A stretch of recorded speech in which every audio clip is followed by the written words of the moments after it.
Hello everyone, my name is Bharat Tyagi, faculty of physics, P P Savani centre for excellence. अभी हम last lecture तक applications of Gauss law पढ़ रहे थे। मैंने एप्लीकेशन ऑफ गॉस लॉ में आपको तीन एप्लीकेशन स्पेसिफिकली बताई थी। फर्स्ट थी लाइन चार्ज के लिए, सेकंड थी 2D शीट के लिए और थर्ड थी 3D प्लेट के लिए। अब फोर्थ एप्लीकेशन की बात है और मैं थोड़ा सा ब्रीफ कर देता हूँ प्रीवियस लेक्चर को। एप्लीकेशंस ऑफ गॉस लॉ का यूज सबसे ज्यादा कहाँ पर होता है, सबसे ज्यादा यूजफुल वो क्यों है, वो मैंने आपको बताया था कि गॉस लॉ का बहुत बड़ा यूज है एक इलेक्ट्रिक फील्ड निकालने में। गॉस लॉ में इलेक्ट्रिक फील्ड को फाइंड आउट करने में बहुत हेल्प करता है सिमेट्रिकल सर्फेसेस के लिए। तो उसके जरिए हम बहुत इजीली किसी भी बॉडी का एक इलेक्ट्रिक फील्ड निकाल सकते हैं अगर वो सिमेट्रिकल सर्फेस शो कर रही है, तो गॉसियन सर्फेस। तो उस केस के लिए हमने तीन एप्लीकेशंस की बात करी थी और चार्ज डिस्ट्रीब्यूशन मैंने आपको बताया था। तीन टाइप का चार्ज डिस्ट्रीब्यूशन होता है, 1D, 2D और 3D। लैम्डा, सिग्मा, रो, लीनियर चार्ज, सरफेस चार्ज और वॉल्यूमेट्रिक चार्ज। तो उसके लिए हमने तीन डेरिवेशन की। अब चौथे डेरिवेशन की बात है। अभी तीन जो एप्लीकेशन हमने पढ़े हैं वो इस फोर्थ डेरिवेशन के कंपैरिजन में इतने ज्यादा इंपॉर्टेंट नहीं है, फोर्थ वाला सबसे ज्यादा इंपॉर्टेंट है। बाकी तीनों को आप सिर्फ फॉर्मूला याद करके, और उनका डेरिवेशन भी सिंपल है तो डेरिवेशन बोर्ड में आ सकता है, लेकिन कंपटीशन में बेसिकली उनके फॉर्मूले ज्यादा यूज होते हैं। तो आपको अगर फॉर्मूला ही याद है तो भी उससे काम चल सकता है, ठीक है। लेकिन ये फोर्थ वाला जो डेरिवेशन है ये बहुत इंपॉर्टेंट है क्योंकि इसमें बहुत वैरायटी के क्वेश्चन बन सकते हैं और इसका जो मेन कंसेप्ट है वो बहुत ज्यादा यूजफुल है। तो इसकी बात करते हैं। ये फोर्थ टॉपिक है हमारे पास, spherical bodies, finding electric field of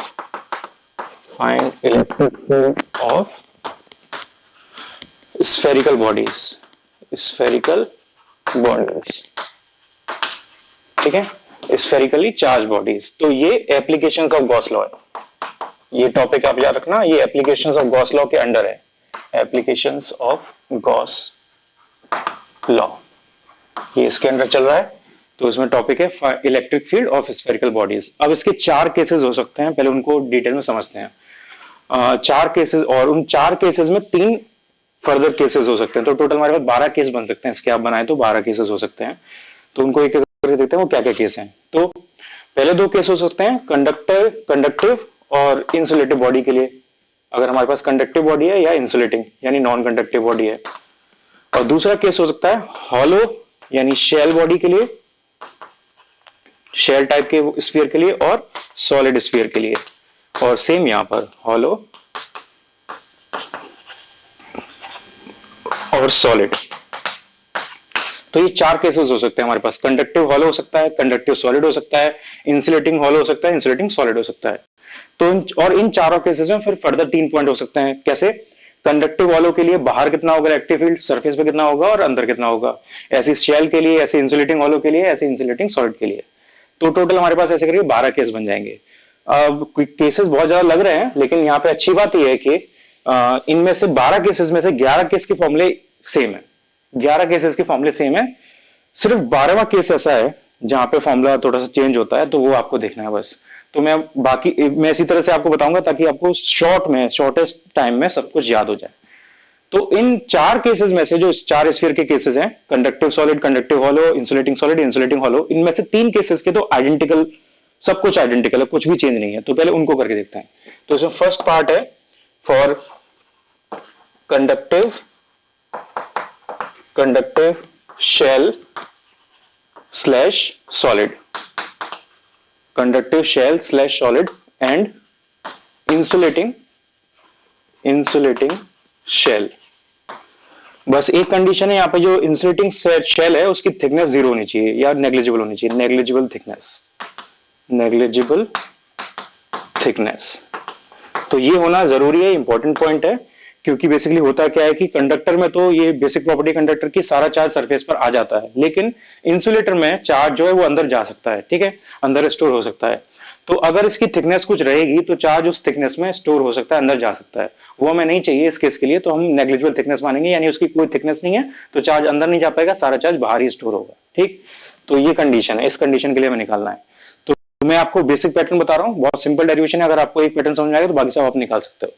तो सपोज हमारे पास ये स्फीयर है और ये इन तीनों में से कुछ भी हो सकता है, कंडक्टिव शेल भी हो सकता है, कंडक्टिव सॉलिड भी हो सकता है और इंसुलेटिंग शेल भी हो सकता है। कोई भी केस आप ले लो, तीनों के डेरिवेशन अलग अलग करने होते हैं ऑफिशियली हमें, लेकिन तीनों के डेरिवेशन है आइडेंटिकल, तो इसलिए मैं एक साथ करा रहा हूं। सपोज इसकी रेडियस r है और यहाँ पे पॉजिटिव चार्ज या नेगेटिव चार्ज भी आप मान सकते हो, बस दोनों फर्क ये है कि नेगेटिव चार्ज में डायरेक्शन रिजल्ट की अपोजिट डायरेक्शन में आएगी एग्जैक्टली, और कोई चेंज नहीं आएगा डेरिवेशन में। तो ये इसका सेंटर है और ये इसका रेडियस है, यहाँ पे पॉजिटिव चार्ज डिस्ट्रीब्यूटेड है, सपोज ये पॉजिटिव चार्ज है Q, ठीक है। अगर आपको यहाँ पे चार्ज डेंसिटी लेनी है तो आप यहाँ पे कौन सी चार्ज डेंसिटी लोगे? 1 डायमेंशन के लिए लैम्डा लेते हैं, 2 डायमेंशन के लिए सिग्मा लेते हैं, और 3 डायमेंशन के लिए रो लेते हैं। तो ये ऑब्वियसली 1 डायमेंशन में तो चार्ज डिस्ट्रीब्यूटेड नहीं है, तो लैम्डा तो नहीं ले सकते। अब आप स्फीयर जो मैं बोलूंगा और सॉलिड आप सोचोगे तो आपको लगेगा कि वॉल्यूम में आना चाहिए, लेकिन ये जो चार्ज है इस केस में सारा सरफेस पे स्टोर्ड है। ये स्पेशल बात है इस पॉइंट के बारे में। तो इस केस में सारा चार्ज क्योंकि सरफेस पे स्टोर्ड है और सरफेस का मतलब होता है एरिया, तो हमें सिग्मा लेना होगा। तो अगर चार्ज डेंसिटी हम लेंगे तो वो सिग्मा होगी, ठीक है। और एक और पॉइंट जो बताने की जरूरत नहीं है लेकिन आपको याद रखना है, ये यूनिफॉर्मली चार्ज केस है, यूनिफॉर्मली चार्ज, यानी चार्ज की डेंसिटी यूनिफॉर्म है थ्रू आउट द सरफेस। तो इसका मतलब रो यहाँ पे क्या होगा? कांस्टेंट होगा। सिर्फ उसी केस के लिए डिफाइंड है, अगर ऐसा नहीं है तो हमें डिफरेंट टाइप से उसको डेरिवेशन को करना पड़ेगा। तो ठीक, अब इसको सॉल्व करके देखते हैं। तो बेसिक पैटर्न क्या है गॉस लॉ लगाने का, कि आपको एक गॉसियन सरफेस माननी होती है। तो यहाँ पे वो गॉसियन सरफेस क्या होगी? सपोज पहले हमें फर्स्ट पार्ट में हमें आउटसाइड पॉइंट के लिए निकालना है, आउटसाइड पॉइंट, और पॉइंट का नाम है सपोज P1। तो आउटसाइड पॉइंट सपोज यहाँ पर है P1, ठीक है। इस केस के लिए हमें निकालना है, तो हम क्या करेंगे, एक गॉसियन सरफेस बनाएंगे जो इस P1 पॉइंट से पास करनी चाहिए और इस सिमेट्रिकल होनी चाहिए, जिसमें सारा चार्ज जो है वो कन्फाइंड हो सके। तो ये इस टाइप का गॉसियन सरफेस बनेगा। ये गॉसियन सरफेस है, गॉसियन सरफेस, ये सिमेट्रिकल भी है, P1 पॉइंट से पास भी कर रहा है, सारा चार्ज इसके अंदर स्टोर्ड भी है। तो ये गॉसियन सरफेस हमारा सही बना है। और इस पॉइंट जहां पे हमें रेडियस निकालनी है, सपोज इसकी हम रेडियस मान लेते हैं, सॉरी जहां पे हमें इलेक्ट्रिक फील्ड निकालनी है वहां की हम रेडियस मान लेते हैं स्मॉल r, ठीक है। ये स्मॉल r हो गया। अब गॉस लॉ लगाते हैं। गॉस लॉ कैसे लगाते हैं? पहले हमें फ्लक्स निकालना होगा। फ्लक्स निकालने के लिए हम यहाँ पे छोटा सा ये एरिया अज्यूम कर लेते हैं। सपोज ये एरिया है ds, तो इस एरिया का जो एरिया वेक्टर होगा वो इस डायरेक्शन में होगा, परपेंडिकुलर टू द सरफेस, जैसे मैंने आपको पहले बताया हुआ है। और इलेक्ट्रिक फील्ड, अब इलेक्ट्रिक फील्ड के लिए मैं इंपॉर्टेंट पॉइंट बता रहा हूँ, उसको समझना है आपको, कंसेप्ट है। जैसे आपने ग्रेविटेशन में सेंटर ऑफ मास का कंसेप्ट पढ़ा है, अगर एक दूर आपके एक बहुत बड़ी मास की बॉडी है और आप वहां से ग्रेविटेशनल फोर्स निकालना चाहते हो, तो उस बॉडी को आप पॉइंट मास कंसीडर कर लेते हो, जिसका मास है उसको अज्यूम कर लेते हो कि उसके सेंटर मास पर रखा हुआ है, पॉइंट मास की तरह। ऐसे ही हम यहाँ पे भी इसको कर सकते हैं। इस बॉडी को हम सेंटर ऑफ चार्ज लेके इस पॉइंट पर सारे चार्ज को कंसंट्रेटेड मान सकते हैं, वो सेंटर ऑफ चार्ज हो जाएगा, ठीक है। अब वो लगा के देखते हैं। तो उस केस में जो इलेक्ट्रिक फील्ड लाइन होंगी वो पॉइंट चार्ज की वजह से आपको पता है कैसे बिहेव करती हैं, सारी डायरेक्शंस में बाहर की तरफ निकलती हैं। तो वो इस पॉइंट पर भी बाहर की तरफ जारी होगी और उसकी डायरेक्शन हो जाएगी इलेक्ट्रिक फील्ड की इस तरफ। तो यहाँ पे थीटा आ जाएगा 0 डिग्री, करेक्ट है। अब यहाँ पे फ्लक्स निकालते हैं। इसका फ्लक्स का फॉर्मूला होता है phi E equals to integration E dot ds cos theta, E vector dot ds vector या E ds cos थीटा। अब बाय गॉस लॉ, अब यहाँ पे लगाते हैं by Gauss law, by Gauss law, इसको सॉल्व भी कर लेते हैं। तो यहां से E तो बाहर आ जाएगा, इंटीग्रेशन ds बचेगा। तो सपोज इंटीग्रेशन ds है हमारे पास टोटल एरिया S, और ये कौन सा एरिया होगा? गॉसियन सरफेस का एरिया। तो गॉसियन सरफेस का एरिया SG सपोज हम अज्यूम कर लेते हैं। और cos थीटा की जगह है cos 0 की वैल्यू 1 होती है, तो ये यहाँ पर सेम ऐसे ही रह जाएगा। अब by Gauss law phi E equals to क्या होता है? Q enclosed divided by epsilon naught, और ये इक्वल आएगा इसके E इंटू एस जी के, ठीक है। अब Q इनक्लोज यहाँ पे कितना होगा? Q इनक्लोज का मतलब यहाँ पे सारा चार्ज ये वाला, क्योंकि सारा चार्ज गॉसियन सरफेस के अंदर है, तो ये चार्ज कितना है? Plus Q। तो यहाँ पे लगा देते हैं हम plus Q divided by epsilon naught equals to electric field into surface area of Gaussian surface. तो ये गॉसियन सरफेस का शेप कैसा है? Not circle, sphere. तो और स्फीयर का सरफेस एरिया क्या होता है? 4 पाई r स्क्वायर। तो यहाँ पर आएगा 4 पाई, और r कौन सा आएगा? गॉसियन सरफेस वाला, कितना है? Small r, not capital R। तो ये हो जाएगा स्मॉल r स्क्वायर। तो यहाँ से इलेक्ट्रिक फील्ड का फॉर्मूला आ गया, electric field equals to 1/4 pi epsilon naught Q divided by r square. ये इलेक्ट्रिक फील्ड का मैग्नीट्यूड आ गया इस केस के लिए, आउटसाइड पॉइंट के लिए, ठीक है। तो इसको मैं EP1 बोल देता हूं। अब आपको ये फॉर्मूला देख के लग रहा होगा, ये फॉर्मूला आपने पहले भी कहीं पढ़ा हुआ है, ये पॉइंट चार्ज का फॉर्मूला है। तो पॉइंट चार्ज का फॉर्मूला और इसका फॉर्मूला दोनों सेम होते हैं, तो कोई चेंज नहीं है यहाँ पे, है ना। उससे आपको अलग से याद करने की जरूरत नहीं है, आपको बस इतना पता होना चाहिए कि इस स्फेरिकल बॉडी के केस में आउटसाइड और सरफेस के लिए जो इलेक्ट्रिक फील्ड का फॉर्मूला लगेगा वो पॉइंट चार्ज के फॉर्मूले जैसा ही है। और वो ऐसा क्यों आया? क्योंकि उसको हमने पॉइंट चार्ज अज्यूम कर लिया था सेंटर ऑफ चार्ज के कंसेप्ट से, तो वो आ गया हमारे पास। अब दूसरा पॉइंट है कि डायरेक्शन क्या होगी। तो डायरेक्शन आपको क्लियरली दिख रहा है कि चारों तरफ इसकी आउटवर्ड डायरेक्शन जाएगी। तो डायरेक्शन इसकी आउटवर्ड, आउटवर्ड डायरेक्शन।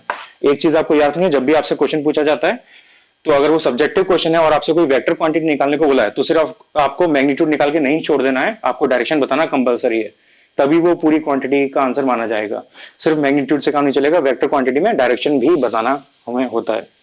तो ये इसका डेरिवेशन हो गया आउटसाइड पॉइंट के लिए। अब देखते हैं दूसरा इसका point second, on surface, on surface point P2। Suppose हमने पॉइंट P2 मान लिया, तो सपोज ये पॉइंट P2 है, ठीक है। तो अब यहाँ पे क्या डिफरेंस आएगा, कोई डिफरेंस नहीं आएगा, बस गॉसियन सरफेस जो है वो उसको हम नीचे लेते जाएंगे और P2 पॉइंट तक ले आएंगे। तो जब P2 पॉइंट तक आप गॉसियन सरफेस को लेके आओगे तो ये स्फीयर की जो एक्चुअल सरफेस है उसके बराबर हो जाएगी, यानी हमारा जो स्मॉल आर की वैल्यू है वो कैपिटल आर के बराबर हो जाएगी, बाकी सब कुछ आइडेंटिकल। तो उसका मतलब जो हमारा आंसर आएगा वो भी ऐसा ही होगा, बस वहां पे चेंज क्या आएगा, Q अपॉन स्मॉल आर की जगह कैपिटल आर स्क्वायर। तो ये फॉर्मूला हमारा सरफेस के लिए हो जाएगा, डायरेक्शन वही सेम। तो ये हमने इस तरह से, आप अपने आप भी करके देख सकते हो, उसे आंसर हमारा ये आ जाएगा, सिमिलर है बिल्कुल। अब एक इसके बारे में इंपॉर्टेंट पॉइंट, जितने भी स्फेरिकल बॉडीज के केस हैं, मैंने आपको बताया टोटल 12 केसेस हो सकते हैं, तो उन सारे केसेस के लिए जो मैक्सिमम इलेक्ट्रिक फील्ड आती है, हर केस के लिए वो मैक्सिमम इलेक्ट्रिक फील्ड सरफेस पर होती है। Maximum electric field for spherical case uniformly charged, uniformly charge भी होना चाहिए, uniformly charged will always be on surface. तो ये पॉइंट आप कहीं पे स्टार बना के नोट कर लेना, इंपॉर्टेंट पॉइंट है। कोई भी केस हो, मैक्सिमम इलेक्ट्रिक फील्ड हमेशा सरफेस पे आएगी, तो ये मैक्सिमम इलेक्ट्रिक फील्ड है। तो ये हो गया। अब ऑब्वियसली आउटसाइड पॉइंट के लिए हमने कर लिया, ऑन द सरफेस के लिए कर लिया, तो एक पॉइंट लास्ट बचा इनसाइड के लिए। तो इनसाइड पॉइंट के लिए देखते हैं। तो थर्ड केस इज फॉर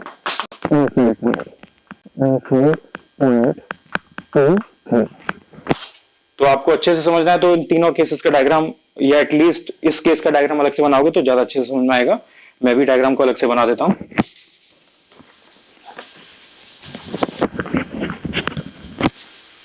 तो डायग्राम को जल्दी से अलग से बनाते हैं। ये हमारे पास स्फीयर और ये इसका सेंटर, ये इसकी रेडियस, और यहाँ पे ये प्लस चार्ज डिस्ट्रीब्यूटेड, ठीक है, प्लस Q चार्ज है। और हमें सपोज यहाँ पे P3 पॉइंट है, इस पे हमें इलेक्ट्रिक फील्ड निकालनी है, इसकी रेडियस है स्मॉल r, ठीक है। तो हम क्या करेंगे, पहला स्टेप क्या है, Gaussian surface. Gaussian surface point से पास करनी चाहिए, तो वो इस टाइप की गॉसियन सरफेस होगी, क्लियर। अब फॉर्मूला लगाते हैं, by Gauss law, by Gauss law flux equals to integration EDS equals to Q enclosed upon epsilon naught. अब आप ध्यान से देखो, इस स्फीयर के अंदर कोई चार्ज प्रेजेंट नहीं है, सारा चार्ज इसके बाहर है, सरफेस पर है। तो इसका मतलब कोई Q इनक्लोज नहीं है यहाँ पे, तो ये Q इनक्लोज हो गया 0। और इसका मतलब DS अगर 0 नहीं है तो इलेक्ट्रिक फील्ड भी यहाँ पे क्या हो गया, 0। तो इनसाइड के लिए इलेक्ट्रिक फील्ड आएगा 0, इनसाइड के लिए इलेक्ट्रिक फील्ड होगा 0। अब ये किस किस केस के लिए एप्लीकेबल है, जो भी मैंने अभी डेफिनेशन में लिखवाया था सारे केसेस के लिए एप्लीकेबल है, सॉरी हेडिंग में जो लिखवाया था। कौन कौन से केसेस हैं, conductive solid, conductive hollow shell और या इंसुलेटिंग हॉलो शेल। तो इन तीनों केसेस के लिए यहाँ पे इलेक्ट्रिक फील्ड जो अंदर आएगा वो 0 होगा। उसका रीजन क्या है, इसका रीजन मैं आपको प्रॉपर्टीज में बता चुका हूं। पहले क्या बताया था मैंने, कि प्रॉपर्टीज में मैंने आपको एक प्रॉपर्टी ये बताई थी कि जो फील्ड लाइंस होती हैं वो कंजर्वेटिव नेचर की हैं, जिसकी वजह से वो कंडक्टर के अंदर नहीं जाती या हॉलो बॉडी के अंदर नहीं जाती, तो कंडक्टर के अंदर वो प्रेजेंट नहीं हो सकती। तो इसकी वजह से अगर हमारे पास कंडक्टिव बॉडी है तो उसके सिर्फ सरफेस पे चार्ज होगा, अंदर चार्ज नहीं होगा। और अगर अंदर चार्ज नहीं है तो अंदर इलेक्ट्रिक फील्ड लाइंस नहीं होंगी, और अगर अंदर इलेक्ट्रिक फील्ड लाइंस नहीं है तो अंदर इलेक्ट्रिक फील्ड भी नहीं होगा, करेक्ट है। अब ऐसे ही अगर इंसुलेटिंग बॉडी है तो इंसुलेटिंग बॉडी में तो ये कंसेप्ट नहीं लगेगा, वहां के लिए नहीं है। तो वहां पे क्या हो रहा है कि अगर हमारे पास नेग्लिजिबल थिकनेस का इंसुलेटिंग बॉडी है तो उस केस में देखो क्या होता है कि चार्ज एक फिजिकल चीज है, इलेक्ट्रॉन्स फिजिकल चीज है, तो उन्हें होने के लिए वहां पर मैटर का होना जरूरी है। तो अगर आपके पास शेल है जिसकी थिकनेस नहीं है कुछ भी, तो अंदर कोई मैटर है नहीं, और अगर अंदर कोई मैटर नहीं है तो अंदर चार्ज प्रेजेंट नहीं हो सकता, क्योंकि चार्ज एक मैटर है, इलेक्ट्रॉन्स मैटर है, तो उस वजह से वहां पे इलेक्ट्रिक फील्ड नहीं हो सकता। तो ये दोनों इसके रीजंस हैं, कॉन्सेप्ट है इसका कि क्यों ऐसा हो रहा है। तो हमने 4 केसेस के लिए करना था, हमने उनमें से 3 केसेस का यहाँ पे आंसर निकाल दिया। अब सिर्फ एक केस बचा हुआ है, ठीक है, उस एक केस को देखना है, तो वो सेकंड पार्ट में आएगा, फोर्थ एप्लीकेशन के सेकंड पार्ट में। तो उसको देखते हैं। और वो कौन सा केस बचा है हमारे पास, वो बी पार्ट में हमारे पास केस बचा है, solid inductive, solid, insulating, insulating sphere, और ऑब्वियसली ये यूनिफॉर्मली चार्ज्ड है, यूनिफॉर्मली चार्ज्ड, यूनिफॉर्मली चार्ज। तो डायग्राम बनाते हैं जल्दी से इसका। ये स्फीयर है और ये क्योंकि सॉलिड है आपको अज्यूम ये रखना है, ये हॉलो नहीं हो सकता है, सिर्फ सॉलिड के लिए है। यहाँ पे इसकी रेडियस हो गई आर, ठीक है, ये इसका सेंटर, और यहाँ पे सपोज जो चार्ज डिस्ट्रीब्यूटेड है वो क्यू चार्ज है, और यहाँ पे जो चार्ज डेंसिटी है, अब ध्यान से सुनो इस चीज को, चार्ज यहाँ पे टोटल जो इस बॉडी पे वो क्यू है, ठीक है। चार्ज डेंसिटी कौन सी लेंगे, लैम्डा, सिग्मा या रो? तो आप लैम्डा तो ले नहीं सकते क्योंकि वन डायमेंशन तो है नहीं। अब यहाँ पे हम रो भी नहीं ले सकते क्योंकि यहाँ पे जो चार्ज है वो सिर्फ सरफेस पे नहीं है, वो अंदर भी प्रेजेंट है, क्योंकि अंदर मैटर है और ये इंसुलेटिंग बॉडी है, तो चार्ज अंदर भी प्रेजेंट है। इसका मतलब हम यहाँ पे सिग्मा भी नहीं ले सकते, हमें वॉल्यूम लेना पड़ेगा क्योंकि ये वॉल्यूम के अंदर डिस्ट्रीब्यूटेड है, ये स्फीयर है, सर्कल नहीं है, प्लेट नहीं है, तो यहाँ पे वॉल्यूम के अंदर जो चार्ज है वो डिस्ट्रीब्यूटेड है, इसका मतलब हमें यहाँ पे वॉल्यूम डेंसिटी लेनी होगी। तो वॉल्यूम डेंसिटी क्या होती है, रो, तो यहाँ पे रो लेना पड़ेगा। अब क्योंकि ये यूनिफॉर्म है, यूनिफॉर्मली डिस्ट्रीब्यूटेड है, उसका मतलब रो यहाँ पे क्या होगा, कांस्टेंट होगा, ठीक है। अब स्टार्ट करते हैं। अब इसमें भी 3 पॉइंट आएंगे पहले की तरह, आउटसाइड और सरफेस और फिर इनसाइड। अब देखो इसमें आउटसाइड और सरफेस वाला जो पॉइंट है उसका रिजल्ट बिल्कुल सेम वही आएगा जो हमने पहले निकाला था। क्यों होगा ऐसा, क्योंकि यहाँ पे आप जब पॉइंट लोगे बाहर और यहाँ पे गॉसियन सरफेस बनाओगे तो हमें मतलब नहीं है इससे कि वो चार्ज बाहर है या अंदर है, हमें टोटल चार्ज से मतलब है, उस गॉसियन सरफेस के अंदर टोटल चार्ज कितना है, तो वो चेंज नहीं होगा, वो सेम रहेगा। तो अगर वो सेम रहेगा तो हमारा आंसर भी सेम आएगा। तो उसको आप दोबारा करके देखना, आंसर आपका सेम आएगा, रिजल्ट वही सेम रहेगा। तो इन दोनों केसेस के लिए जो फॉर्मूला आएगा वो 1/ε0 q बाय आर स्क्वायर पहले की तरह, और डायरेक्शन भी सेम होगी ऑफकोर्स, और सरफेस के लिए मैक्सिमम होगा पहले की तरह, हमेशा हर केस में सरफेस के लिए मैक्सिमम होना चाहिए, और फॉर्मूला भी सेम। तो ये दोनों तो पहले की तरह सेम रहेंगे, ठीक है। चेंज आएगा सिर्फ अंदर वाले केस में, इनसाइड वाले केस में। तो इनसाइड वाले केस को मैं बताता हूं। इनसाइड पॉइंट लेते हैं, और ये P1 P2 के लिए हो गया। अब इसमें कंफ्यूज मत होना, P1 P2 कहां पर है वो आप देख सकते हो, P1 यहाँ पे कहीं मान लेंगे, P2 ये सरफेस के लिए हो जाएगा, ठीक है। मैं लिख देता हूं फिर भी, ये P1 है सपोज और ये P2 है। अब मैं P3 के लिए निकालना है, ये सपोज ये P3 है, ठीक है। तो अब यहाँ पे आप सॉल्व करोगे तो आपको गॉसियन सरफेस बनानी पड़ेगी, ये गॉसियन सरफेस हो जाएगी इसकी, ठीक। तो पिछले केस में और इस केस में क्या डिफरेंस है वो देखते हैं। पिछले केस में और इस केस में क्या डिफरेंस है कि पिछले केस में इस पॉइंट के अंदर जो ये गॉसियन सरफेस बन रहा है, ये जो गॉसियन सरफेस है हमारे पास, इसके अंदर कोई भी मैटर नहीं था पिछले केस में, तो वहां पे कोई भी चार्ज भी नहीं था। लेकिन यहाँ पे इस केस के अंदर मैटर है और वो इंसुलेटिंग मैटर है, तो वहां पे चार्ज होगा, ठीक है। तो वहां पे क्यू इनक्लोज प्रेजेंट होगा। तो अब हमें ये क्यू इनक्लोज निकालना होगा। क्यू इनक्लोज क्या है, वो कैसे निकालेंगे, डेंसिटी को यूज करके। तो डेंसिटी का फॉर्मूला है हमारे पास total charge upon total volume, और ये Q enclose upon volume enclose के भी बराबर होगा, ठीक है। तो यहां से क्यू इनक्लोज हो जाएगा total charge upon total volume into volume enclosed, ठीक है। तो यहां से ये हो गया Q divided by total volume का फॉर्मूला, टोटल वॉल्यूम का formula 4/3 pi capital R cube, और वॉल्यूम इनक्लोज का फॉर्मूला 4/3 पाई, और इसकी रेडियस मान लेते हैं अंदर वाले की स्मॉल आर, तो ये स्मॉल आर क्यूब। तो इससे ये कैंसिल आउट, तो Q R cube upon capital R cube, ये इसका फॉर्मूला आ गया, ठीक है। अब इसको लेते हैं और गॉस लॉ लगाते हैं। तो बाय गॉस लॉ अब फिर से वही केस आ जाएगा वह पहले की तरह। यहाँ पे आपको इस सरफेस के लिए निकालना है, तो एक छोटा सा एरिया मान लो, इस एरिया का एरिया वेक्टर हो जाएगा इस साइड में, डीएस वेक्टर सपोज मान लिया मैंने, और इलेक्ट्रिक फील्ड भी आएगी इस साइड में, ये इलेक्ट्रिक फील्ड का वेक्टर हो गया। अब यहाँ पे भी आप सेंटर ऑफ चार्ज का कंसेप्ट लगा सकते हो, क्योंकि यहाँ पे यूनिफॉर्मली चार्ज डिस्ट्रीब्यूटेड है, तो आप मान सकते हो कि सेंटर पे सारा चार्ज है, ठीक है। तो इलेक्ट्रिक फील्ड की डायरेक्शन चारों तरफ होगी, तो यहाँ पे वो ऐसे पैरेलल आ जाएगी, और थीटा यहाँ पे हो जाएगा 0 डिग्री। तो फिर से आप फ्लक्स निकालो यहाँ पे, तो ये हो जाएगा integration E D S vector या integration E D S cos theta. तो थीटा यहाँ पे 0 हो गया, तो कॉस 0 की वैल्यू 1, ई बाहर निकाल लिया हमने, और डीएस इंटीग्रेशन डीएस सपोज हो गया एस जी, गॉसियन सरफेस का एरिया। तो यहाँ पे ये गॉसियन सरफेस का एरिया। अब electric field into Gaussian surface का एरिया क्या होगा, ये स्फीयर है ये वाला स्मॉल आर रेडियस का, तो स्फीयर का surface area is 4 pi small r square. तो ये फ्लक्स आ गया, इक्वेशन नंबर 1 फ्लक्स। अब इसको गॉस लॉ में अप्लाई करते हैं। तो गॉस लॉ के अकॉर्डिंग हमें पता है कि क्या होता है, phi equals to Q upon epsilon naught, और ये क्यू इनक्लोज्ड होता है। तो फाई यहाँ पे आया E इंटू 4 पाई r² और Q इंक्लोज आया था ये capital Q small r cube upon capital R cube divided by epsilon naught. तो r² से ये क्यूब कैंसिल आउट, तो हमारे पास सॉल्व करके आ गया finally electric field equals to 1/4 pi epsilon naught capital Q small r divided by capital R cube. ये electric field का फॉर्मूला है फॉर इनर पॉइंट, जो सॉलिड इंसुलेटिंग बॉडी के लिए यूनिफॉर्मली चार्ज्ड इनर पॉइंट के लिए ये इलेक्ट्रिक फील्ड का फॉर्मूला है। और यहाँ पे डायरेक्शन होगी ऑब्वियसली आउटवर्ड, पहले की तरह डायरेक्शन में कोई चेंज नहीं आएगा। अब यहाँ पे इंटरेस्टिंग पॉइंट क्या है, आपको फॉर्मूले में चेंज तो दिखाई दे रहा है कि यहाँ पे 2 टाइप की रेडियस आ रही है, और उसके अलावा आपको पता है कि यहाँ पे 1/4 पाई नॉट यूनिवर्सली कांस्टेंट है ये तो वैल्यू, और यहाँ पे चार्ज जो है वो भी हमारे पास कांस्टेंट रहेगा टोटल चार्ज, क्योंकि हमारे पास बॉडी फिक्स है, उसको हम चेंज नहीं कर रहे तो चार्ज भी चेंज नहीं होगा। और कैपिटल आर रेडियस है बॉडी की, तो बॉडी चेंज नहीं हो रही तो उसका रेडियस भी चेंज नहीं होगा। तो यहाँ पे सिर्फ वेरिएबल क्वांटिटी क्या है, स्मॉल आर। तो इलेक्ट्रिक फील्ड जो यहाँ पर आएगा, मैं यहाँ पे लिखता हूँ, वो स्मॉल आर के प्रोपोर्शनल होगा। ठीक है, तो ये डिफरेंट, ये स्पेशल क्यों है, क्योंकि बाकी सारे केसेस में ऐसा नहीं होता।